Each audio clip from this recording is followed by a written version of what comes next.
Hey friends, welcome back to the Bald Booktuber. My name is Scott. We have finally made it to the end of January, so good news. This will be my 31st video in 31 days, and then it will be time for a little break. So you can rest easily. You won't have to keep track of so many videos. Thank you all to those who have followed me on the journey and have watched even a portion of the videos that I made in the month of January. I will not be making nearly as many in February, so good news for both of us. But before we take that little break, it is time to wrap up the month of January. So let me do that by, as I always do, going from my least favorite to my favorite books read in the month of January 2023. So the really good news is I had a fantastic reading month. So that is especially good because I had a little bit extra time to read this month. So the fact that I enjoyed everything is certainly helpful. Part of that was due to several rereads, which we'll get into, but part of it was due to just picking good books, I guess. So we'll go from, like I said, least favorite to favorite, and we'll start with Red Rising. This is book one of the Red Rising series. When I first read this several years ago, I wasn't really super invested in anything that was going on. And now, having read the rest of the series, I certainly enjoyed this more. I would still say it's only 3 Stanley nods. It was certainly good, but based on what I know is coming in Golden Sun and beyond, I wouldn't call it great yet. I certainly enjoyed the read. It is short, it is quick. I would certainly recommend this to others who have not read the series yet. But ultimately, in terms of my reading taste and in terms of what I'm looking for in science fiction, it's not the most representative of everything that I love. In particular, a lot of the battle school stuff just doesn't appeal to me. However, the introductions to Darrow and Severo and Mustang and others certainly was enjoyable, and knowing where those characters go. Very excited to start Golden Sun soon. Red Rising is narrated by my guy, Tim Gerard Reynolds, one of my top 3 narrators of all time. He does an exceptional job. Next up, we have On Target. I didn't really plan to mix this in when I did my initial TBR, but I felt like a thriller, so thriller it was. So this is book 2 in Mark Greeny's Gray Man series, and I particularly enjoyed this. I gave it 4 Stanley nods, which for me is high for a thriller. Typically they're in the 3 to 4 range, sometimes the occasional 5, but I can kind of consider the genre junk food a little bit in the way that I read it, and in terms of how I use it, which is sort of to cleanse the old palate. We have a really good Gray Man story and surrounded by some pretty cool villains. We get introduced to a character named Hightower, which my friend Brent, who has read the whole series, tells me will be there in future novels, so I'm excited about that as well because I really enjoyed that character. The narration continues to be excellent, and that is done by Jay Snyder. He does a fantastic job, and highly recommended the immersive experience on these. I will probably not be up to date in Gray Man by the end of this year or maybe even next year, but they are fun to kind of mix in on occasion. Next up, in terms of enjoyment scale, we have The Winter King. This is book number 1 of the Warlord Chronicles by Bernard Cornwell. This is an Arthurian retelling. I did very much enjoy this. I've talked a little bit about it, but that first 50 to 75 pages was a little bit rough to get into, but once I hit that mark, everything else was smooth sailing. It took me a bit to get into Cornwell's writing style, but I do quite enjoy it.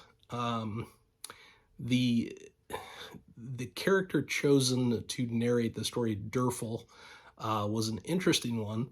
I don't really know why that particular character was chosen, but I'm sure I'll understand more when I get into Enemy of God and Excalibur in the coming months. But he's sort of a warrior loyal to Arthur's Cause, and we sort of get an inside track look at Arthur and Merlin and others. Yeah, I quite enjoyed it. I especially enjoyed the narration by Jonathan Keeble, who is outstanding, and now in my top 10 favorite narrators of all time based on one book that I've listened to. So, very, very good. Yeah, I was worried at first, but I'm definitely going to read the whole series and I think quite enjoy it. Next up, I had sort of an impromptu reread of Ashes of Man. This is book 5 over here with the white cover of The Sun Eater. I had not necessarily planned to reread that. However, I was invited to go on to my buddy Jordan over at iWizard's channel to talk to him and Mike and Rocky himself about kind of the series up to date, and I'd read all the others twice, so I figured I might as well read the most current one as well a second time and get a sense of maybe some of the things I had missed, some of the things that I wanted to talk about, that kind of stuff. So it started off with me sort of reviewing my highlights and my notes, and I was like, I'm just going to reread this thing, and I'm happy I did. Obviously, 5 Stanley Nods, obviously one of my favorite books last year. Fantastic. Yeah, if you've watched this channel for 5 minutes or more, you know how I feel about this series, and everybody should read it. Of course, it is narrated by the amazing Samuel Rukin, who is phenomenal and absolutely the best for this series. And that was another thing that led me to reread it, is the first time around I didn't have access to his narration. Next up, I am not quite finished with this one, but I will be finished with it today on the 31st, and that is Fool's Errand. This is book number 1 in Robin Hobb's fantastic Tawny Man series. It's my second favorite of the Realm of the Elderlings sub-series. I'm having an amazing time, obviously. This is one of my favorite books in the series, one of my favorite books ever written. I absolutely love it. And,